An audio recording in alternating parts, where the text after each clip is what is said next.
e-Albania 2.0, kjo është platforma e shërbimeve qeveritare ridizenjuar tërësisht për të garantuar akses më të sigurt dhe më të shpejt për qytetarët dhe bizneset. Kryeministri Edi Rama prezantoi pamjet dhe funksionet e reja përmes një video materiali, ku e cilëson një hap i ri në transformimin digjital dhe në shërbimet publike për qytetarët.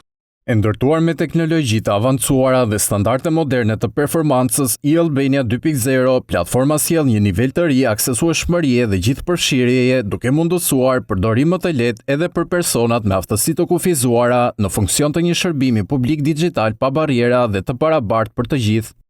E ndërtuar me teknologji të avancuar dhe standarde moderne të performancës, e-Albania 2.0 garanton më shumë qëndrueshmëri, efikasitet dhe besueshmëri në çdo shërbim online, tha Agjencia Kombëtare e Shoqërisë së Informacionit Akshi në cilësinë e zhvilluesit. Sipas Akshit, për bizneset e e-Albania 2.0 prezanton funksionalitete të reja për menaxhimin e autorizimeve dhe delegimin e përkohshëm të përdorimit të shërbimeve elektronike me kontroll të plotë dhe fleksibilitet. Sistemi i ri i verifikimit sjell më shumë siguri për përdoruesit përmes metodave të avancuara të verifikimit me 2 faktor. Platforma e-Albania shërben si një port nëpërmjet së cilës çdo person i interesuar mund të marrë nëpërmjet internetit shërbime elektronike të ofruara nga institucionet publike në Shqipëri.